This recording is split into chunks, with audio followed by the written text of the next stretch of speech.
Good evening and welcome, everyone. Thank you for joining us today. We'll get started momentarily. When you hear hoofbeats, think horses. That's what they teach in medical schools around the world. But every so often, those hoofbeats belong to zebras, rare conditions that challenge everything we think we know. Pheochromocytoma and paraganglioma are those zebras. These conditions are 1 in a million, leaving a profound impact on those they touch. Welcome to this rare and resilient panel, sharing our 1 in a million paths. My name is Sumi Bose, and I'm your host and moderator for the evening. I'm incredibly grateful to be here today to share this panel discussion and bring awareness to this very important topic. As a Pheo survivor myself, I spent over 5 years looking for answers, navigating mysterious symptoms, and just the fear of the unknown. Finding a diagnosis changed my life, but finding this community of people I could connect with that really got it made a real game-changing difference. So today, we'll be hearing from a great group of panelists that are here to share their stories, and they'll challenge you, inspire you, and hopefully leave you a little bit more enriched. So with that, I'm going to be sharing a week-long campaign that we have with us, and today's program is made possible by the Pheo and Para Alliance. We have a lot of great programs that are curated, especially for you to be able to take some practical strategies back so you can navigate your Pheo and Para journeys. We have a lot of, this is 25th of August to 29th, so we are on Tuesday today, but we have a lot of great programs. So please, I encourage all of you guys to take advantage of that. The other thing I wanted to mention is any information that we're sharing here today is really more for educational purposes and should not replace any guidance from your medical team. So please take this back with you to keep in your toolkit, but definitely, keep your medical advice from your doctors as the forefront. So tonight we are joined by incredible panelists who will be sharing their perspectives from being Pheo and Para patients, caregivers, and medical experts. So without further ado, I want to introduce our panelists. And before I do that, I want to share a big heartfelt thank you to Novartis and Curium for making this Awareness Week possible. So thank you for the support. So first up, I will be introducing our panelists. We have Chad first, who's our planning committee chair, who's not only our leader in this community, but also a master of legendary cinnamon rolls. So if you like desserts, you know who to go to. Next up, we have Lisa, who is our former college basketball star, who has been best friends with her teammate for 47 years. Lisa, thank you. Next, we have Jen, who's our patient engagement advocate with the Pheo Para Alliance, and a proud identical twin. And her husband and her brother-in-law joke that they share an egg. Then we have Lacey with us, who has the coolest job as an aircraft maintenance officer in the Air Force, and she absolutely loves what she does. She's carrying her proud mug with her today from her company. We also have Leslie here, who loves the outdoors, and in her free time, you'll find her taking a hike with her husband and her 4 fur babies. Thank you, Leslie. And we are deeply honored and grateful to have our medical expert, Dr. Tanaz Vaghaiwalla, who is an endocrine surgeon at the University of Miami with a specialty in adult and pediatric neuroendocrine disorders. She has been a true champion and advocate for the Pheo Para community, and her support is nothing short of incredible. Thank you, Dr. Vaghaiwalla. We're really honored for you to be here and sharing your insights with us tonight. Thank you. Next up, we have Dr. Mark Jara, who is an assistant professor of medicine at the University of Miami, specializing in endocrinology and metabolism. Thank you, Dr. Jara, for sharing your time generously with us and for sharing your experience and expertise tonight. So with that, I want to welcome all our panelists, and we'll jump right in with them sharing their stories and helping us learn what it's like to face a rare disease, to live with pheo and para, and to treat such a complex tumor. So first up, we'll start with our symptoms that changed everything. So I'm going to turn to you, Lacey, and ask you to describe how you were diagnosed and what were those symptoms. Sure, thank you. So I was first diagnosed in 2018 with a bilateral carotid body tumors, and I could actually feel one of the tumors and see one of them in my neck. So I went to my primary care provider and said I had this. Unfortunately, it was originally diagnosed as a lymph node, a swollen lymph node. But I had some facial flushing. I also had a lot of like a rapid heartbeat and a lot of like high blood pressure. And it wasn't until I actually passed out that I was able to find my bilateral carotid body tumor on a scan. Wow. So your story of passing out is striking and, scary at the same time, but glad that you were in good hands and capable hands. Chad, I'll turn to you. Could you share your experience and how did your symptoms compare to Lacey's? You're on mute. Yes.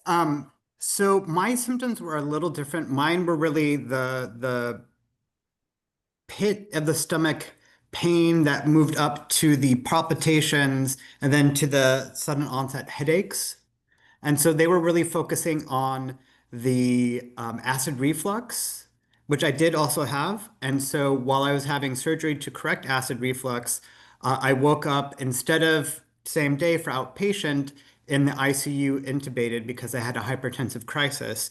And that led to my FAO diagnosis. Wow. That's so you were getting a surgery for something else and this just happened chance was found. So that's Exactly. wow.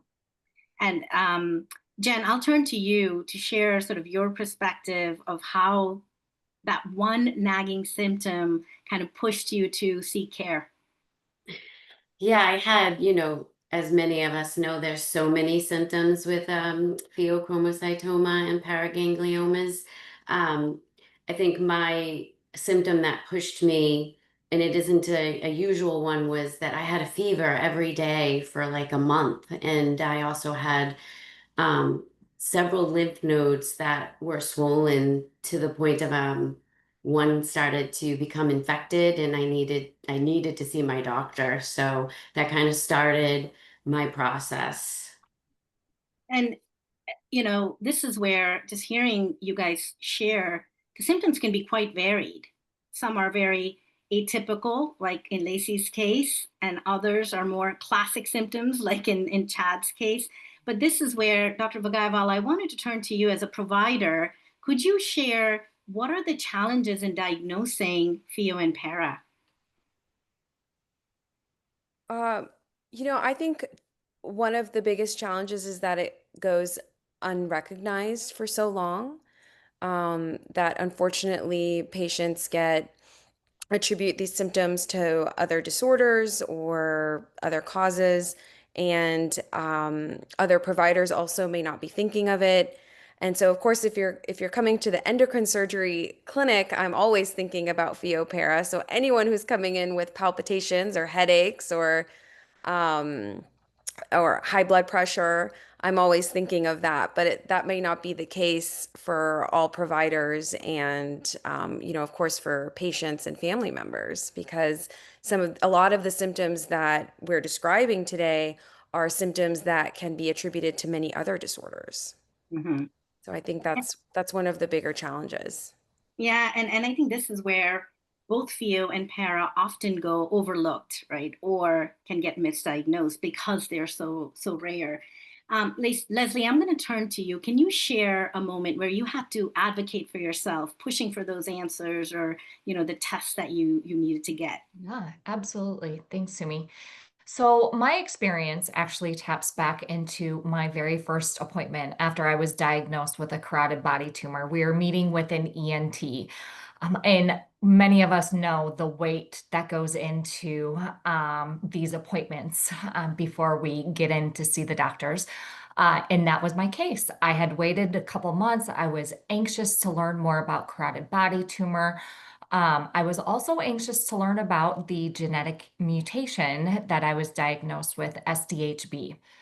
And in the appointment, fast forward to the appointment, in the appointment, we have a great conversation with the doctor, highly respected. And I've seen him multiple times since. But we only touch on SDHB at the highest level. When I was interested in learning about how SDHB can affect the carotid body tumor treatment plan, we had heard that we were kind of like wait and monitor at that point. Um, because I was interested in SDHB, after that appointment, after we had heard wait and monitor, I was symptom free for the most part at that point. I followed up with that doctor after because we had only touched on it at the highest level. And that was a burning question for me. Many of us know we go into these appointments with lots of questions. SDHB and how it influences this carotid body tumor was like my number one question. Well, because of the great conversation we had, I had barely touched the surface of it. So I follow up with the doctor and I ask him if he can investigate a little bit more for me, the SDHB. He gets back to me and he said, you know what? You're right. The SDHB mutation definitely influences our treatment plan for your carotid body tumor. So because I hadn't had the question written down, we had been having a great conversation with this doctor. I had to follow up with him after, and that's okay. In the moment, it was perfectly fine, but I was really anxious during this time. We changed my treatment plan. We started talking resection. We started talking about removing the carotid body tumor. My lesson, my guidance moving forward. Have your questions written down going into these appointments if you can at all help it. It was my first appointment. I didn't know at the time. I didn't know any better. And just if you have something in your gut, if you have something nagging at you after these appointments, advocate for yourself. Have a conversation with the doctor. My doctors, I'm sure the doctors here on the phone, they're happy to have, or here on the call, they're happy to have those conversations. So lots of lessons learned to be your own advocate and ask the questions. And I think that's actually a really important point, Leslie, that, following up, that's a great strategy. So if you feel that you haven't gotten the answers, preparing ahead or following up could be a great strategy to use to get to the bottom of things. And in this case, this worked out for you. I'm going to turn to you, Lisa, as a caregiver and a mother to your son who's navigating the FEO journey. What was your advocacy like, and how did you support him through his journey?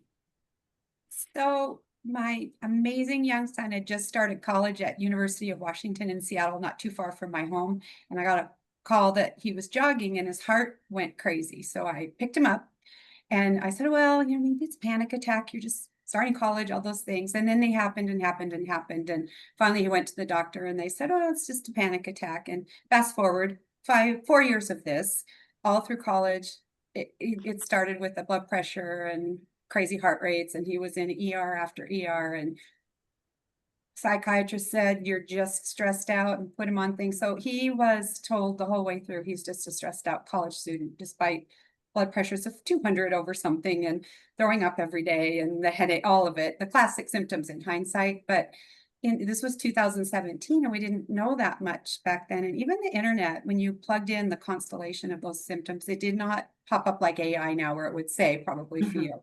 So it was a mystery. He had all kinds of heart procedures done, and it just basically ruined his college experience.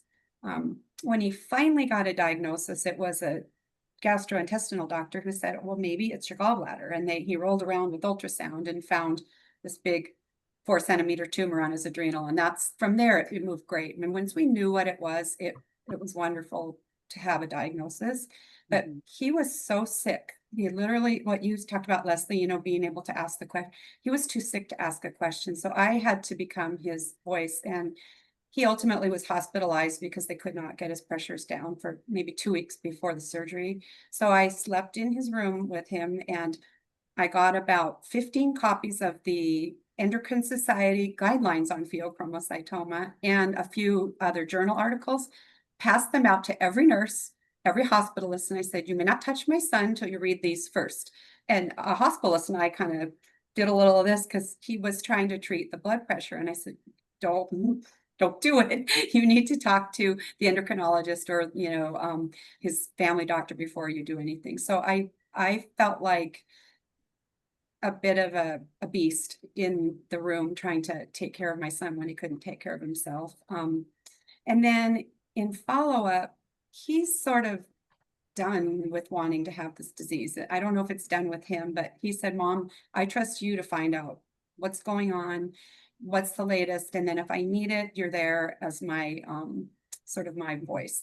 So I've been really involved with the FeelPair Alliance, and if these resources had been available in 2017, we may have gotten to diagnosis earlier, I'm pretty sure. But anyway, so I feel like as a caregiver, you kind of have to strap on your big mama or big daddy or big sister or big friend pants and just don't be shy. I read the literature as much as I could, and I would go to things like PubMed to try to get real articles instead of just like what the internet serves out, because it's not always right what you get there. So you have to be a little bit careful about the information you pull.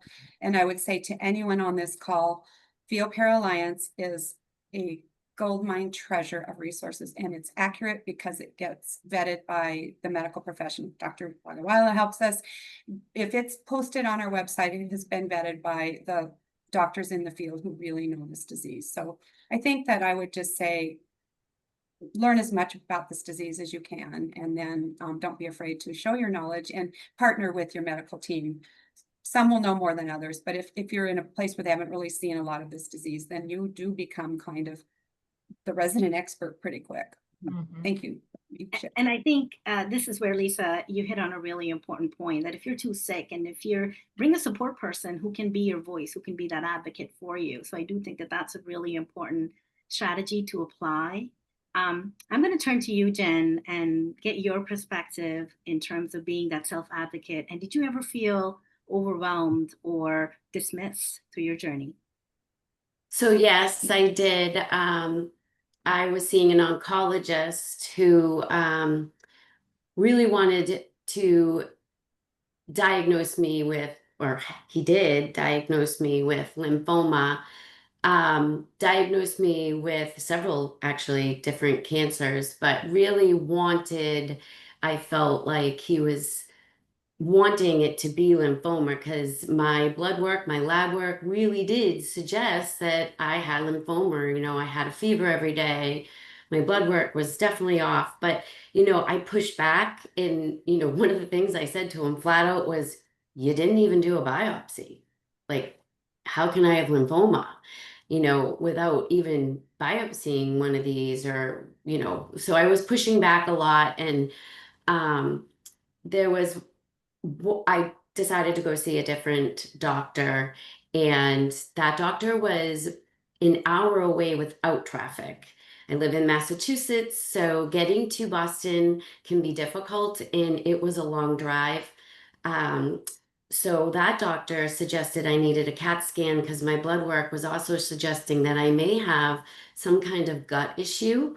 So I immediately at that doctor's office had an iron transfusion because it was apparent that I didn't have. I had no iron. Like, it was bad. My ferritin saturation levels were like barely existing. And so I felt good with that doctor and her thought of having a CAT scan, but I didn't feel good about driving into Boston because at this point I was exhausted. I could not stay awake for very long, and that drive was exhausting. So I stayed with this other doctor while I was looking for now a closer doctor. So that doctor that I saw for the second opinion kind of set me in a good direction, but I just wasn't comfortable enough. And I learned that I needed to, one, not advocate for myself with my doctors, but also advocate to my family, like, I need help, guys. I need you to help me. I can't do this. And thankfully, I did have family members. I was a little at first wary of asking them for help because I was becoming very apparent that I was going to be seeing doctors more frequently. And I kind of felt like I was, a burden and I didn't want to be, even Mhm. though that is not what they felt. I kind of started to feel like that. But I learned the lesson of your family, especially those that are asking to help, let them, because you can't do this alone. The exhaustion in itself for many of us is very hard. I would sleep in my car whenever I could. I'd get to one location, take a nap, just for a few minutes, set an alarm. Um, I don't want to admit that I thought even at stop signs, but if I just close my eyes for a minute, you can't do that. So I just learned that advocating for care didn't just go with my medical professionals. It went with my families and with my health insurance. Yeah. I did have to push a lot for tests and um, medical and prescriptions. I had to fight for that. Thank you, Jen. And I think this is where, self advocacy doesn't just limit it to asking for yourself, but even the payer, right? Like you mentioned. So I think that's another important tip that we should all take away. I'm going to turn to you, Dr. Jara. What is your advice? What advice would you give to patients that often feel unheard or dismissed? What are some practical tips that you would offer?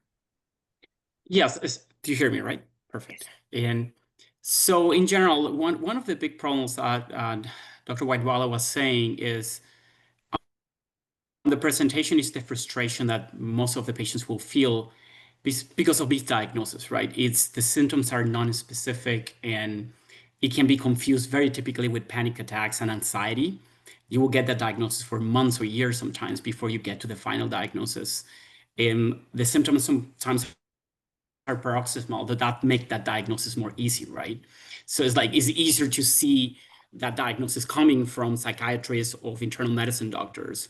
I will say information is the number one thing for patients. And I know sometimes it might be a little challenging for some physicians, right? Then you bring a lot of information here. In my case, I feel the opposite. I feel the more you know, the easier the visit will be. Mhm. And I always encourage patients to look for information before coming, be aware of your questions. And I want open discussions about genetics, which tests are the best, what should I do, how I prepare, right? Mhm. Those things are, and we shouldn't be scared of asking those things. And I think doctors would to be able to do, this is a 50-50 thing. This is not a one side, and it's like a teamwork. So we have to make the patients feel that this is a teamwork. It's not only my knowledge. Sometimes you bring information that for us is very important and that make a big difference. So I always encourage patients, don't feel afraid of bringing your information. Doesn't matter. Sometimes it will be inaccurate. That happens. But as you see, doctors also do inaccurate diagnosis, right? So don't be afraid of those things. I think bringing in everything and discussing slowly everything will help you. Absolutely. That's actually very helpful that you're sharing that, Dr. Jara, because that resonates with me deeply. I was, as I was going through my journey, I took copious notes. I had data that I carried with me, a log of all my episodes, the frequency, what I ate, what triggered it. And, some doctors thought I was crazy, but others couldn't dismiss me because they knew that I wasn't making this up. So I think your point about carrying that data, the information to show sort of, what's happening could actually be quite powerful. Thank you. I'm going to actually now turn to a different side of this. When you look at pheo and para, and once you're diagnosed with these symptoms and you know what it is, it can be quite isolating knowing that you have such a rare disease that not many people know about or even know how to describe. I'm going to turn to you, Lacey, and ask you, how did it feel once you knew what you had, what your diagnosis was, but also what it felt like when you connected with others who actually understood? Yeah, thank you. definitely my favorite question because the community, I think, is one of the most impactful and important parts of it to me. So for me, when I was initially diagnosed in 2018, I knew I had paraganglioma. I found out through genetic testing I was SDHD. But from there, I had 2 surgeries to remove both the tumors. But I thought that the rest of my paraganglioma journey was probably over in the next couple of years after a few scans. And then when I was diagnosed metastatic in 2023, it just completely upended my world, completely shocked. And I did not realize the gravity of what the diagnosis had. And that's when I really clung to the FeoPara Alliance, and I found a community of people who are empowering people to seek information, to seek advocacy and awareness. And that is really empowering for me and impactful. It also connecting with the NIH with a clinical trial and the other members of the trial, that community, we go through the same thing together, and just having those people who know and feel the same things you do. We all have different symptoms and we all have very different journeys. Every single one of us has a very different journey, but we all have something very unique in common that we can all bond around. And that is something that I love the slogan, we're one in a million, but a million together, because it really is a community who is able to listen and understand, even if they don't know or can't fully understand your specific symptoms. So I love this piece of it. And I think the community of zebras is the best part of it. Thank you, Lacey. That's so true. Lisa, as a caregiver, it's often hard to care for someone with a rare disease, and it can be very demanding. So my question to you is, how do you provide that source of support while also maintaining your own well-being? Thank you for that question. I did put my therapist on speed dial, and she said what you need to do is, because he felt guilty leaving the house. He stayed with me, and then he was in the hospital and he was recovering here, and then he had kind of had a setback. And I would watch this beautiful boy suffer and then go out and play around a golf with my husband and think, what kind of a monster mother am I to leave my child suffering? And my therapist said, you have to take breaks from it. And my son said, Mom, your worry is stressing me out. Go take a break so that I can and so it was hard to sort of cut that care cord at times. And she said, you also need to remember to eat and sleep and to breathe, because I was in such a state. I felt like I took his anxiety into me. So I was trying to take it from him and I couldn't, obviously. And to be able to care, you have to let some of that go so that you're strong enough to care for them. And I did not discover the FeoPara Alliance and my Feo family until about 3 years after he was treated. So it was pretty lonely. And when you try to explain this disease to the general public, they're like, well, but he's fine, right? He's just fine. And it's sort of like that. It's a hard thing to explain and a hard thing to go through. And people are doing their own thing, and they should, but you do feel kind of alone. So I think learning how to set kind of a buffer between him and me. And now we have, like I said earlier, we have our agreement. I'm the information seeker. I don't freak out about every time I see his face and see if he's pale or if he looks tired. He's doing well right now. So I'm going, when it's good, and I accept it. And I love that for him, and he's living a great life.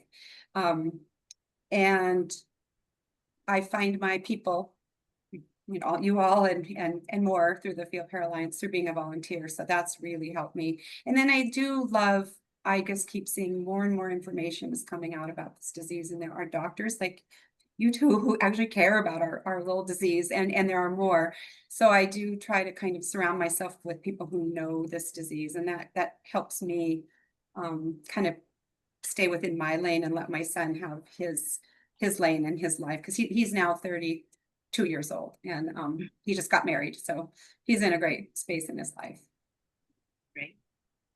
Leslie, can you share your perspective on when you were diagnosed and how did you approach that?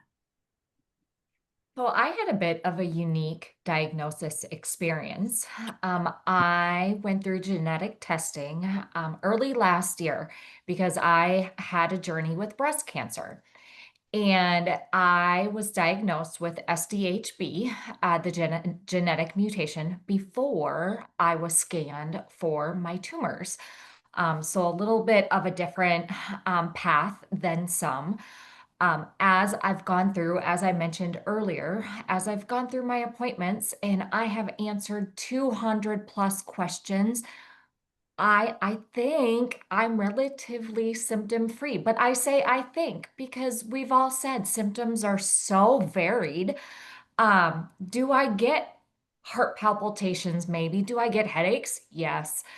And so it's a tricky thing. All paths are so tricky, and being diagnosed with the genetic mutation, then going into the scans. I remember going paraganglioma. What did she just say? I actually think my exact words were, did she just sneeze?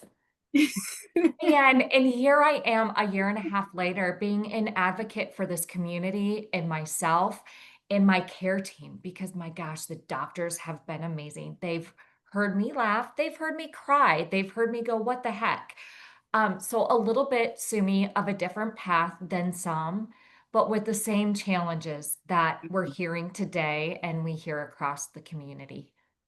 And Leslie, I'm like you. When I was asked, I'm like, if I can't pronounce it, I don't have it. That was sort of my dismissal or, answer to that. But Yeah, no, thank and at you. the time, I was like, well, I'm going through breast cancer. We'll figure that out in a couple months. And it's such an interesting thing to think about because I was kind of that mindset then, like breast cancer, that's black and white. We know how to tackle that. We can understand that. I was like, I barely know anything about the endocrine system. And so now, fast forward to today, I have to be that voice for myself, for my husband, for my family and friends, and for you all, this community. Because I don't want someone else sitting in that office going, did they just sneeze? What the heck is going on? Mhm. I want us all to get the answers we deserve and a little bit faster than we've gotten them for some. No, and that's quite powerful. Just going through and navigating something so scary and complex is daunting. And I think this is where, that sense of community and having an alliance like this, could be really powerful. So, Chad, I'm going to turn to you and ask you what led you to joining the Theo and Para Alliance and what has been the impact? Yeah, so one thing that started me to join is when I got my diagnosis, it was kind of like a preliminary diagnosis, kind of complicated. But basically, I looked at paraganglioma or pheochromocytoma, kind of like Leslie. I was like, well, geez, I have no idea. And so I looked on Wikipedia, and it's like talking about, well, the instance, and it just went straight to this is a percentage chance of you're dying if you have like metastatic or whatever. And I was like, that's very scary. So I then reached out to, some members of the community, and one of them was very kind enough to sit and talk with me over the phone for about an hour. And she answered all of my questions, kind of explained me what the process was, calmed my fears because it's really scary because you have no idea what's going on.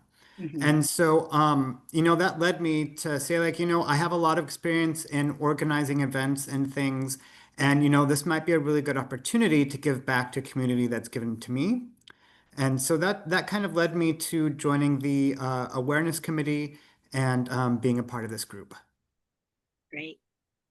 And Lacey, you sorted, you came to the FEO Alliance and the FEO Para Alliance, and you were seeking answers. Can you share what was that one difference that this community has made on you? The access to resources has been a really helpful thing for me. One of my favorite tools the Alliance has is on the website. There's actually a couple of worksheets that you can download that are questions to ask prior to an appointment, questions to ask at an appointment, and then post what to do. That to me is like a super helpful, easy tool because you forget so much when you're in there. But Mhm. also the access to being able to find clinical trials. And really, I found my oncologist through the PPA and through just talking to people through the community. And I just shot her and Dr. Potsak an email out of the blue. And I said, hi, my name is Lacey. This is this random thing. I don't know what it is. Can you help me? And that's the best part about it. And it really helps you to find those resources. Lacey, I jokingly have said to my husband, going into these appointments is like going into Target. You have this plan of all the things you need to get from your trip. And then you walk through the door and it's like, wait, what's my list again? Write Exactly. it down, have your questions. And that's so great. Of course, PPA has a list of questions because we have so many amazing resources. So use it when you can. I should have had that for my first appointment. And Jen, what made you join? I know you had a diagnosis when this didn't exist. So what prompted you? Yeah, so my diagnosis came in 2015, and there wasn't, like Lisa mentioned, her son at 2017, there wasn't an alliance, there was very little you could find on the internet. And what I found, like Jad said, was like terrifying. Um, I didn't find the alliance until I believe 2020, and I was reluctant at first, but I have some rare complications from my FEO, and I was just very frustrated. I have a fantastic endocrinologist now. She's great, but she has even said, I don't know anyone who has your type of complications. And she speaks to many doctors all over the world, not just in the United States, and still is like, I haven't found a doctor yet that has your complications. And that was isolating in itself. Here I have this FEO, or had a FEO, told I'm going to be great when it's removed. I'm not, and I still didn't have anyone else like me. So I was looking up, trying to find, anyone like me with these complications. And I saw the Alliance was having their very first awareness um, day. It was really not really a week, I don't believe. And everyone was going to go on to Facebook at the same exact time in this kind of format. And people were going to be like cycled through, and you were going to just see a bunch of people. And I was flabbergasted because, you hear there's not many people out there like you. And I was like, well, I'm gonna do that. And ironically, that was on my actual anniversary date. So it was my 5th anniversary of being, feel free. And it was that exact day. So it was kind of empowering in itself. And so I joined it and I saw all of these people and I thought, I'm not alone anymore.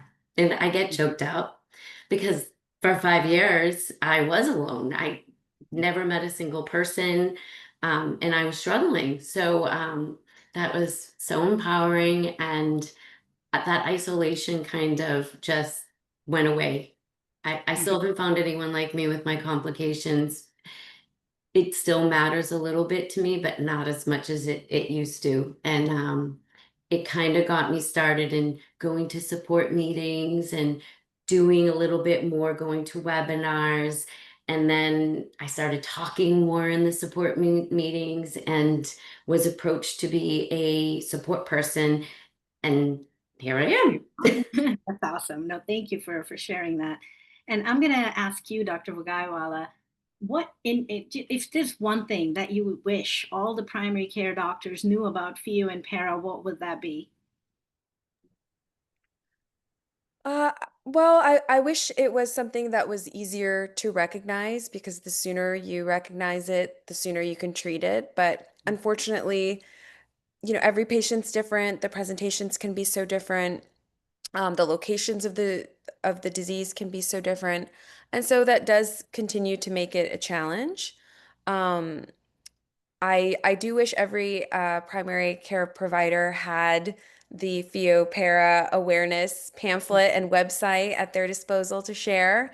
I still think there's a lot of awareness that we can spread about the group and the resources that are here. Um, I think that would make things a little bit easier for patients if they could get plugged in to organizations like FEO-Para awareness sooner too.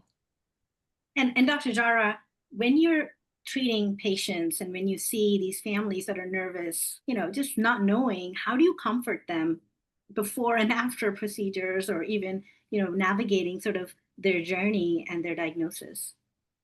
Yeah, it is very complicated sometimes. It's a little easier to discuss and comfort in people who have pheochromocytomas that can be removed and most of the time cure, right?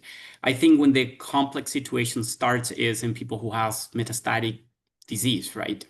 That's the situation that is a little more complex. In my approach is usually I always try to bring the family to the mess. Like I ask the patient to bring the family together because I think it's not what I said, it's really your support.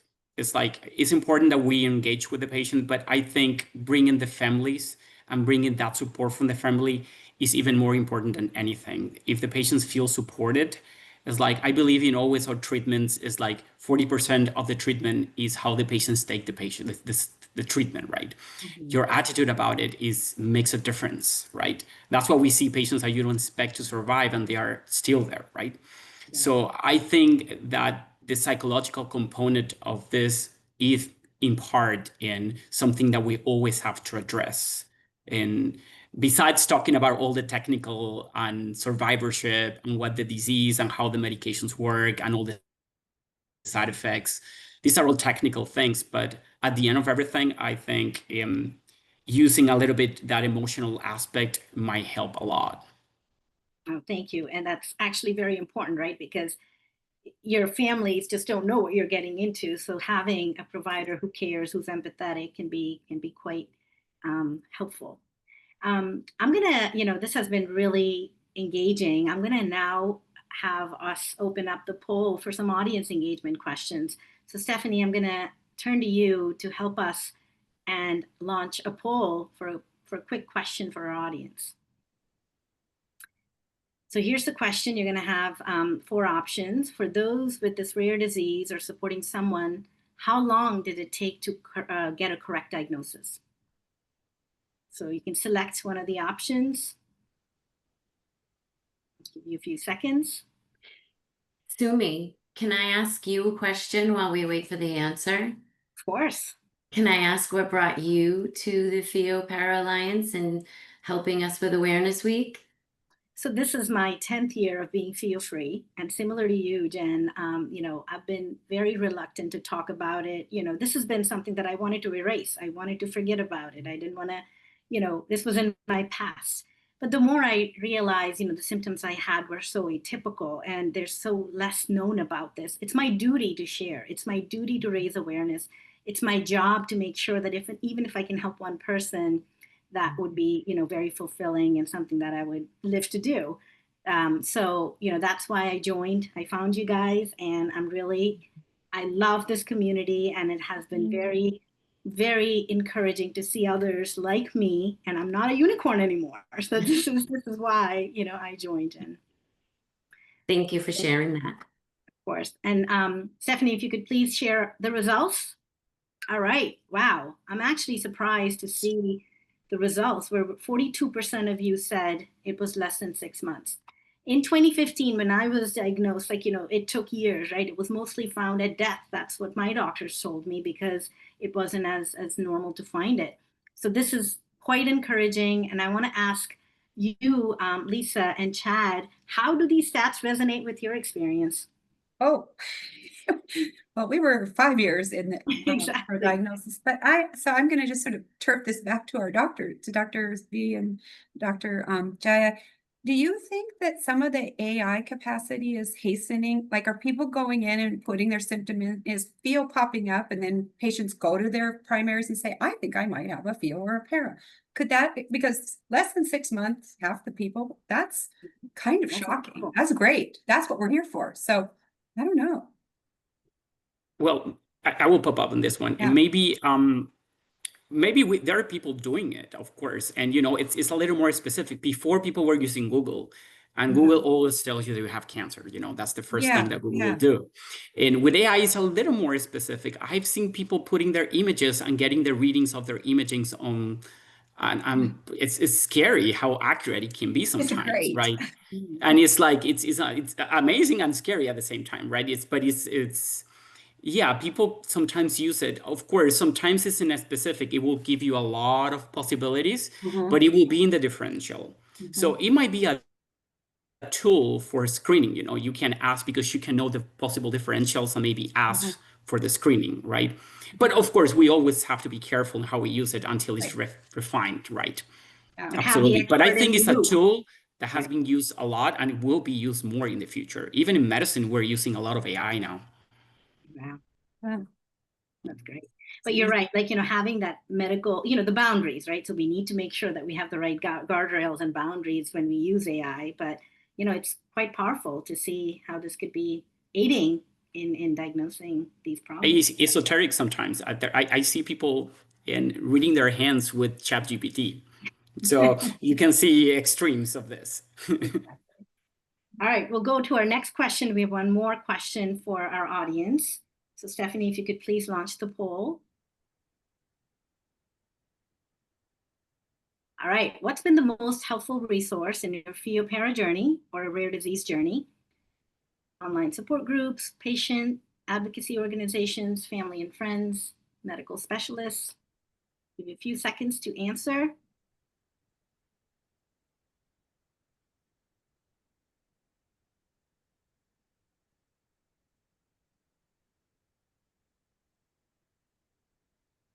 All right, are we ready, Stephanie, for our responses? And by the way, that was a trick question because all of them are right answers. But it's surprising, like, medical specialists, I think that's where we have to be in capable hands, Dr. Jara. And I think that was a great segue to, how AI is great, but, we need the expert opinion. We need the experts to tell us what's the right treatment because this is so unique to every person. So I do think that this is, quite encouraging to see that medical specialists have been the most important cog in the wheel, for diagnosing these and helping patients. Thank you. All right, so now I'm going to turn to you, Lacey. If we have any audience questions, we'll take a couple. Okay, we do have one for our physicians. The question is, do you suggest having a dotatate scan after a pheochromocytoma has been removed, but they haven't had any repeat scans or tumors that they know of, and the patient is still symptomatic?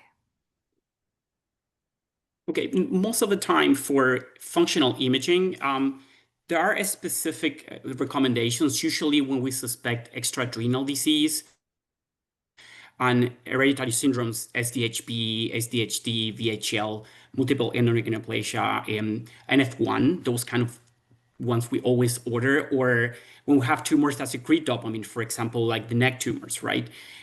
Or larger tumors. If your PhEO has more than 5 centimeters, usually I will use a functional imaging. Or when you do as a follow-up for metastatic disease. But usually when you think about metastatic diseases, when you're going to order, not necessarily in every situation. Any others, Lacey? There is one other. We put some information in there, but I think we could definitely ask it as well. Are there any other labs that you would suggest having ordered? This person specifically is referring to paragangliomas, other than the 24-hour urine metanephrine and serum metanephrine as well. 3-methoxythyramine. That will be because it's dopamine, and most of these SDHB are like dopamine secretors. So you will go for that. And they will actually have, most of the time, normal metanephrines. Right. All right, so I think now we're getting close to the time we're going to wrap up. So before we do that, I would like all of our panelists here to share one wisdom or hope for our listeners tonight. And I'll start with you, Dr. Vaghaiwalla. What is the one hope that you see as we progress with the PhEO and para treatment? What are you most optimistic about? I think there is a lot of room to be optimistic about treatments for PhEOPara. It is a rapidly evolving landscape in terms of research, medication development, in terms of imaging. There's been a lot of changes, even in just the last 5 years.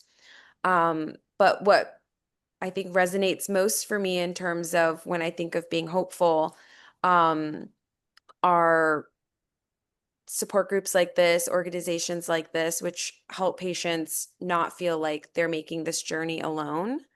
And so I think that's what makes me the most hopeful. I learn something every time I participate in a panel or a session like this. I learn something from the patients as well as the providers and advocates that are a part of these sessions.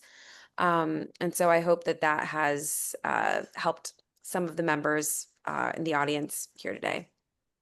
Thank you, Dr. Vaghaiwalla. And Dr. Jara, what about you? What's the one most important thing that you want to leave and want our audience to carry forward today? And I will give encouragement is like what Dr. Vaghaiwalla says is all truth, but I will give actually facts to here in the sense that we just got in May this year the approval of this the belzutifan, right? That is the new drug that actually is approved already and actually is great for people who has SDHB mutations and von Hippel-Lindau and HIF2 and alpha, and those are going to be with a lot of benefit, great results on the study. So that's something. We also have good results with Pembro, like showing cabozantinib has been there as well. So there are new drug developments, as I said, and we just got a brand new that has been on the market for Hippel-Lindau since 2021, but specifically approved for FIO and PARA. Is another weapon in our arsenal now to treat, right? And that's another hope that we add for more control, right? There's no better thing than just that, not just hope, but action, right? Exactly. That's very true. Thank you. All right, Leslie, I'm going to turn to you. Any wisdom that you want to share? You know, my hope, I don't know if I would have said this yesterday, but today, after this conversation, I'm really feeling this. My hope is that we all, as a community, have the resources and the support to have the most dedicated, knowledgeable, caring care team. I am feeling inspired by the care team we have on our call tonight. And hearing so many of us talk about how we need to be our own advocates, and hearing Lisa, you talk about being an advocate for your son.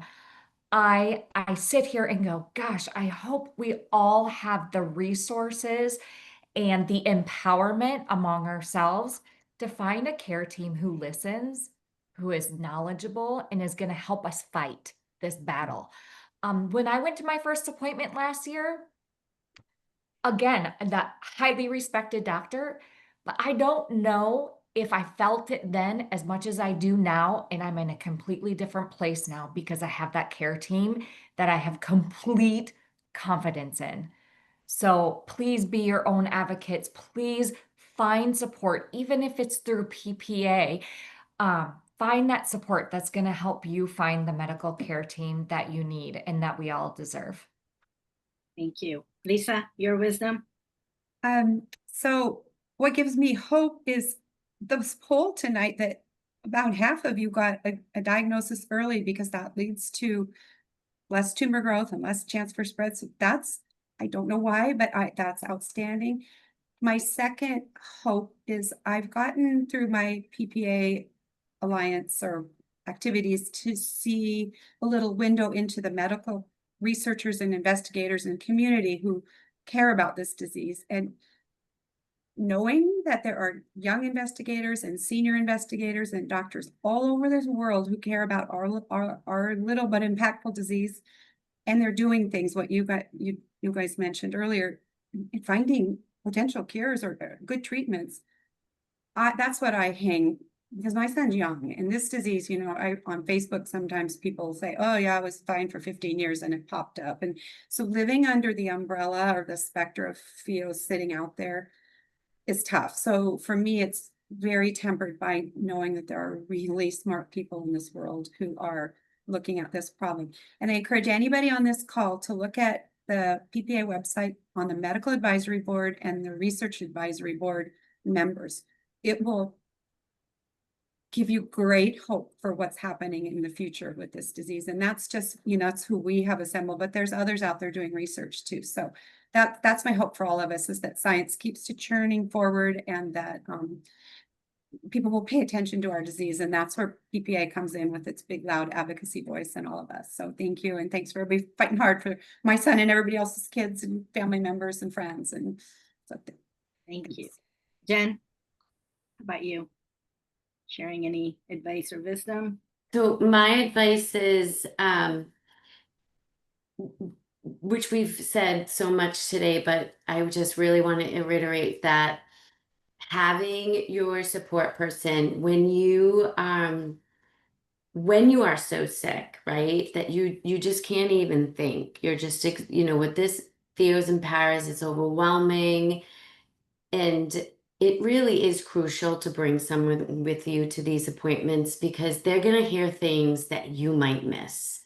I remember sitting in my appointment, and again, this was a while, like well before pheochromocytoma was a word, you would hear. I couldn't pronounce it. My husband was like, You need to learn how to say this if you have it." But he was there to listen. So when things were just overwhelming and going in one ear and coming out the other, he was writing it down. He was asking the questions that I just couldn't because I was so dumbfounded that I had such a crazy thing. Like it sounds really crazy what these tumors can do and the possibilities of, what they can do to us. So I just really want people to, if you can, bring someone with you to your appointments, especially those appointments that lead up to your surgery. That I just think that's the best advice I can give.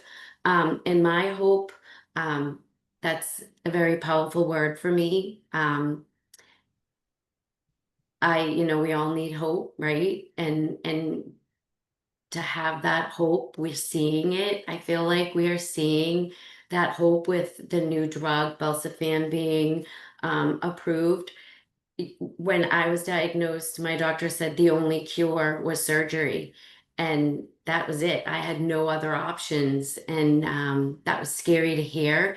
So to be someone who can't have surgery or who has metastatic disease, hearing there's nothing for you is worse. It's terrifying. So to know that Belcifan has just been FDA approved and now there's hope for those others that can't have surgery, that is makes me so grateful because I've met so many wonderful people that are metastatic and that can have surgery, and I'm just so happy for them and so hopeful for all of our future.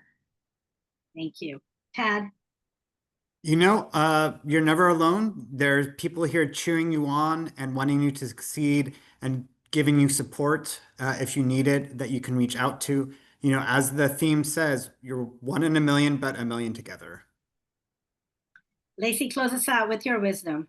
All right. My favorite saying is to live like you're living. Don't use the phrase live like you're dying, live like you're living. There's enough negativity out there. Do the next best thing, and there's something positive, and enjoy it. Thank you. So thank you all of you for sharing your stories, and thank you for being here with us tonight. I really am grateful that Dr. Vaghaiwalla and Dr. Jara, you shared your time with us and really invested, in this rare disease, but we really know that you care, and this has been very insightful. So thank you for being here. And most importantly, thank you to our audience for being here with us, for joining us tonight. And hopefully you're leaving today a little bit more informed, a little more inspired, and I hope you get involved in sharing this awareness for this rare tumor. And hopefully we see you in our PheoPara Alliance meetings. So thank you. And remember, together we're a million strong. Thanks and goodbye. Thank you so much. Thank you. Thank you.